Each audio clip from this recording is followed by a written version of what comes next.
오늘은 신명기 4장 7절에서 10절까지 있는 말씀입니다. 우리 하나님 여호와께서 우리가 그에게 기도할 때마다 우리에게 가까이 하심과 같이 그 신이 가까이 함을 얻은 큰 나라가 어디 있느냐? 오늘 내가 너희에게 선포하는 이 율법과 같이 그 규례와 법도가 공의로운 큰 나라가 어디 있느냐? 오직 너는 스스로 삼가며 내 마음을 힘써 지키라. 그리하여 내가 눈으로 본 그 일을 잊어버리지 말라. 내가 생존하는 날 동안에 그 일들이 내 마음에서 떠나지 않도록 조심하라. 너는 그 일들을 내 아들들과 내 손자들에게 알게 하라. 내가 호렙산에서 내 하나님 여호와 앞에 섰던 날에 여호와께서 내게 이르시기를 나에게 백성을 모으라.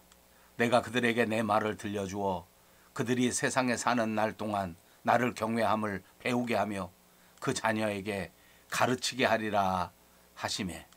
아멘. 오늘 신명기를 묵상하는 8번째 시간이 되었습니다. 오늘 이 말씀은 모세가 모압 평지에서 이스라엘 백성들에게 마지막으로 행한 고별 설교입니다. 지난 주간 우리가 같이 묵상했던 것처럼 모세는 이제 광야 생활 40년을 마감하는 순간에 다다랐습니다. 그동안 이 40년을 인도해 주시고 또 보호해 주신 하나님을 반추해 보면서 이스라엘 백성들이 늘 하나님께 가까이 붙어 있어서 하나님의 말씀에 순종하기를 바라는 마음으로 이 설교의 말씀을 전하고 있는 겁니다. 자기 스스로가 돌이켜 보니 이스라엘 백성들이 이렇게 하나님 곁에 아주 가까이 꼭 붙어 있었을 때에는 늘 하나님께서 지켜주시고 축복해 주셨다는 것을 기억하기 때문입니다. 먹을 양식을 늘 제공해 주셨고 또 그 광야 가운데서도 언제나 쉴 수 있는 그런 장소를 제공해 주셨더랬습니다. 기억해 보니 홍해바다 같은 엄청난 장애물도 한순간에 갈라주셨습니다.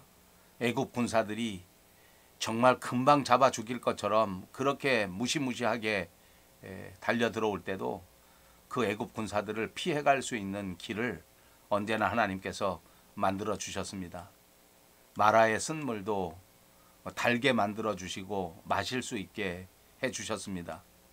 하늘에서 상상도 하지 못했던 만나 또 메추라기 이런 것들을 주셔서 먹을 수 있게 하셨습니다.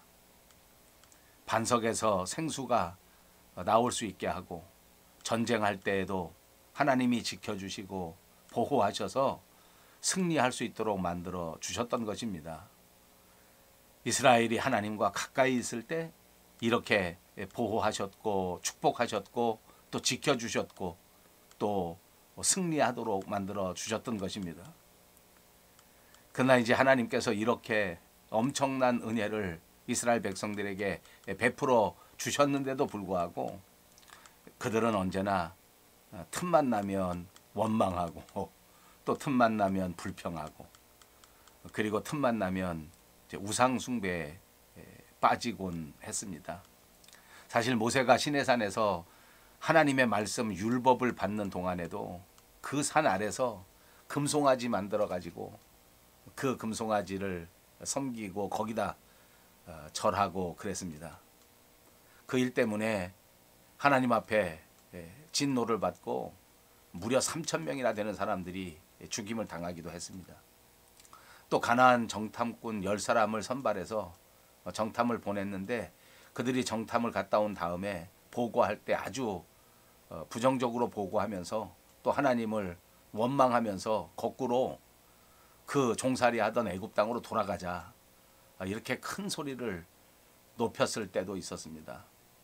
결국 그들은 광야에서 40년 동안이나 유리하고 방황하게 됐습니다. 학자에 따라서는 열흘 만에 갈 수 있는 길, 또 어떤 사람은 일주일이면 갈 수 있는 길, 또 어떤 사람은 40일이면 갈 수 있는 길인데 40년 동안이나 헤매면서 결국에는 1세대들이 다 그 광야에서 수명을 다하여 죽고 겨우 그들의 후손만이 약속의 땅 가나안 땅에 들어갈 수가 있었습니다. 에돔 땅에서도 하나님을 원망하다가 땅에서 불뱀들이 막 나와가지고 많은 사람들이 그 불뱀에 물려서 독이 퍼져서 죽게 됐습니다. 또 시딤 광야에서는 모압 여자들의 꼬임에 빠져서 유대인들이 다 바알 우상을 숭배하고 그것 때문에 연병이 돌아서 또 많은 사람들이 생명을 잃게 되었습니다. 모세는 오늘 이스라엘 백성들에게 이와 같은 역사를 잘 기억하라고 리마인드 시켜 주고 있습니다. 앞으로 가나안 땅을 정복하고 또 가나안 땅에 들어가 살 때에도 이것을 다 교훈을 삼아서 늘 하나님 앞에 꼭 붙어 있으면 그러면 이스라엘 백성들이 생존하게 되고 또 번창할 수 있도록 늘 하나님께서 도와주시겠지만 반대로 하나님께 가까이 있지 못한 채 멀리 떨어져 버리고 하나님을 저버리고 하나님을 떠나서 우상 숭배나 하면서 살면 하나님의 보호의 손길로 멀어지게 되고 결국은 심판과 형벌과 저주가 나타나게 될 것이다. 이것이 오늘 마지막 설교의 핵심이고 마지막 설교의 교훈이라고 말씀드릴 수 있습니다. 저와 여러분이 사는 우리의 삶도 다르지 않습니다.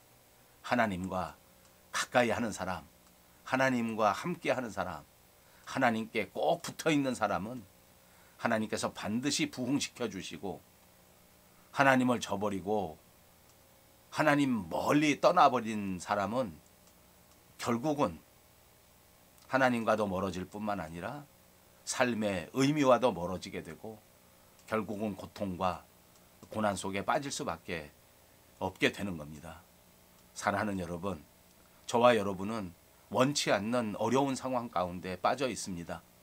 이 코로나 팬데믹이 도대체 언제 끝날지 알 수 없을 뿐만 아니라 점점 더 우리를 옥죄고 있는 안타까운 상황입니다. 이럴 때일수록 결단코 하나님을 떠나지 말고 하나님께 꼭 붙어 있는 저와 여러분이 되시기를 주님의 이름으로 축복합니다. 인생이 살면서 누구와 가까이 하냐, 누가 우리를 가까이 해주느냐, 이건 정말 우리가 행복하게 살 수 있는 또는 불행해질 수밖에 없는 삶의 결정적인 조건이 되는 겁니다. 진짜 복된 사람은 하나님이 가까이 해 주시는 사람인 줄 믿습니다. 늘 하나님께 가까이 붙어 있어서 하나님과 대화하고 하나님과 소통할 수 있는 사람이 진짜 행복한 사람인 줄로 분명히 믿습니다. 사랑하는 여러분, 하나님께 늘 기도할 때에 하나님께서 그 사람을 멀리하지 아니하시고 그 사람과 늘 가까이 하시는 은혜를 주실 줄로 믿습니다. 그러니까 우리 신앙생활에서 아무리 강조해도 지나치지 않는 것은 기도하는 일입니다. 기도야말로 하나님과 가까이 하면서 하나님과 밀착해서 살아갈 수 있는 상태를 유지할 수 있게 만들어 주기 때문입니다. 기도하십시오. 기도할 때 우리가 하나님 앞에 가까이 있을 수 있고 또 기도할 때 하나님께서 우리에게 가까이 와 주시는 줄로 믿습니다. 9절 말씀에는 스스로 삼가하면서 내 마음을 힘써 지키라 하는 말씀도 주었습니다. 우리 마음을 힘써서 지켜야 합니다. 내 마음이 믿음에서 떠나지 않도록 조심해야 합니다. 내 마음이 언제나 하나님의 말씀으로 충만하도록 우리 스스로가 마음을 지켜야 합니다. 우리 한국 옛날 말에도 사람 사는 인생은 마음먹기 달렸다 하는 말이 있지 않습니까? 사랑하는 여러분, 우리 마음이 하나님을 닮아서 정말 거룩하고 선한 마음을 가질 때 하나님 기뻐하시지 않겠습니까? 오히려 마귀의 성품을 닮아서 어두운 마음, 미워하는 마음, 시기, 질투, 저주하는 마음을 가진다고 하면 그 사람의 인생도 결국은 어둠 속에 삶을 살게 되다가 미움, 다툼, 시기, 질투 가운데 깊이 빠져서 살 수밖에 없지 않습니까? 우리 가운데 그리스도 예수의 겸손한 마음, 온유한 마음을 꼭 품고 살아갈 수 있는 저와 여러분 꼭 되시기 바랍니다. 살다 보면 별하별 우여곡절이 다 있습니다. 살다 보면 내 마음에 맞지 않는 그런 사람들도 많이 만나게 됩니다. 그럴수록에 더더욱 예수님의 마음을 품고 온유한 마음을 품고 따뜻한 마음을 품고 사랑의 마음을 품고 살자는 것입니다. 꼭 그렇게 살아가시는 저와 여러분 그리고 우리 밴쿠버 영성교회 성도님들이 꼭 되시기를 주님의 이름으로 축복합니다. 감사합니다.